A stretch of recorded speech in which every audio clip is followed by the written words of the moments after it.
head, screaming. So I ran down straight away. And his toddler's on the ground naked. Blue hands, blue lips, no breathing, couldn't find a pulse. I had a pretty rough day this week. One of the Thai ladies in my building has a baby boy, and this week he abruptly stopped breathing. Now I'm going to walk you through exactly what happened, give you an update on the boy's condition, and while visiting the hospital, I think we'll just make some observations, and I think we need to have a talk about our own safety as foreigners visiting Thailand, and have a brief chat about how to mitigate some of the obvious risks while here. Couldn't find a pulse, so I did baby CPR straight away. Both the nose and the mouth, block it off with your lips. One big push of air, 20 pumps of his chest, just using one hand. For an adult, you use two. You push really hard. For a baby, you can feel when you're going too deep. Or one breath, and then another 20, bang. His eyes opened and he started breathing on his own again. Ambulance response time was, say, about 12-15 minutes, not too bad. A Falun paramedic arrived with a Thai lady paramedic. They seemed to know what they were doing. They spoke English, that was really good. The mum said if I wasn't there, they think he would have died. I mean, he wasn't breathing, so. It's been 48 hours since that incident, and this afternoon I've decided to take a ride out of town down to Surf Beach Cafe, which is one of my favourite places to come and relax and just take stock of everything that happened.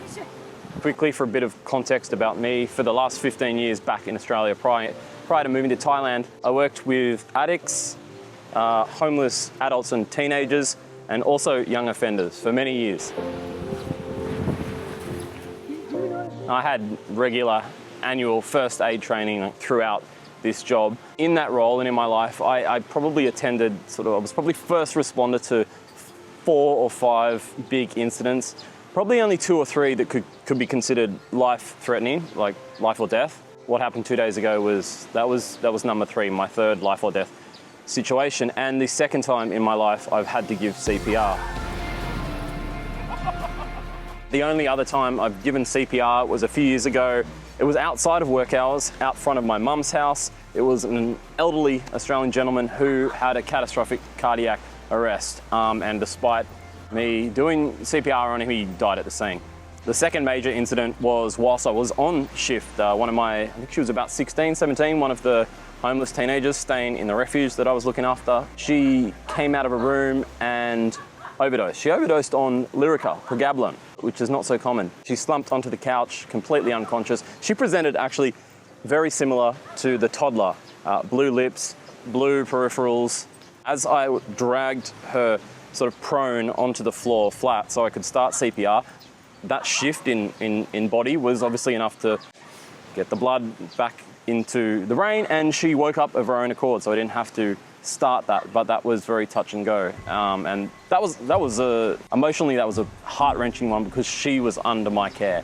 I knew her very well, and she was my responsibility. So that's probably been the toughest. Each of these incidents, whilst I've been able to react efficiently at the time, the aftermath has affected me pretty significantly. You'll see in the footage as we go through today of me visiting the hospitals, just how scatterbrained I've been for the last 48 hours. I've decided I'm going to go up to the hospital and see if I can check on how things are going. I spoke to Keezy on the phone and I was a bit scatty, and he said, bro, of course, you're full of adrenaline. That's like a once-in-a-lifetime experience for a normal person, for a civilian, unless you're some like army medic or something.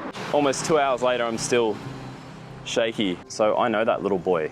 He's about 1, maybe 18 months old, and I know his mum, and there are like 2 aunties there. The look on their face during that period of stress, I'm never going to forget that. That was pretty horrible. But to her credit, as soon as he was breathing again, she was like bounced straight back into it. She was like, all right, we're going to the hospital. I'll run inside, I'll pack a bag, get everything we need. It's super concerning because apparently the boy wasn't asleep. So it can't really be a case of SIDS, sudden infant death syndrome, right? Because that's to do, well, we think that's to do with like carbon buildup and a lack of oxygen, I think.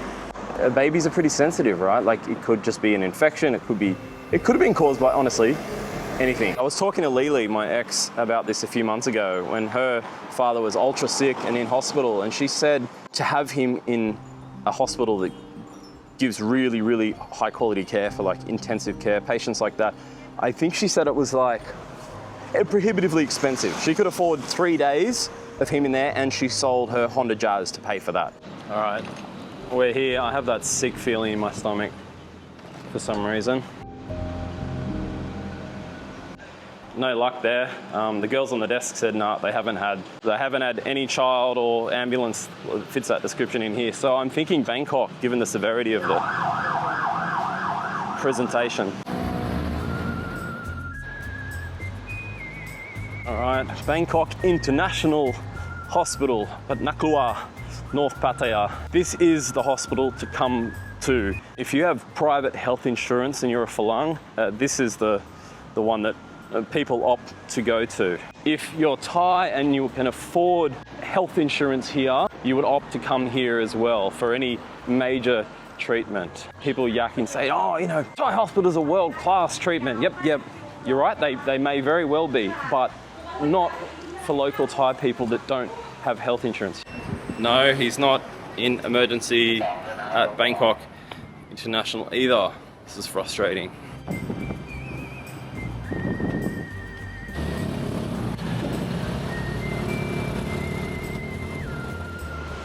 All right, last stop, last attempt, Pattaya Memorial.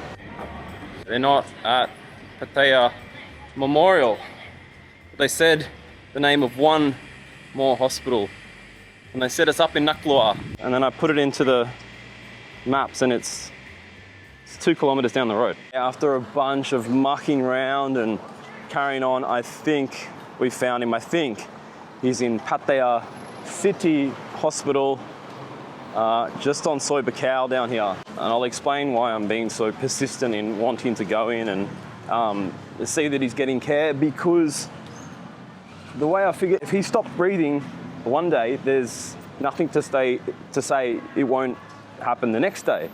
Or it could have happened in the ambulance on the way to the hospital, it could happen in the hospital. So until I kind of hear what the root cause is, I'm not going to be able to rest peacefully, right? What a goat. I'm an idiot. I just realized I don't know the kid's Thai name. I don't even know the mum's Thai name, so there's no way they can look it up on the system for me. That's my bad. I'll say something about Pattaya City Hospital. I've never been in a hospital in Thailand or in this province like that. That is hustling, bustling. It's full of Thai people waiting in the waiting room. There's so many staff. There's so many people there waiting. There's so many Falungs in there, foreigners. Yeah, that is a busy place. Despite my best efforts, I did not find them in the hospital, and I had no contact with mother and child. So the next day, yesterday, they were discharged from Pattaya City.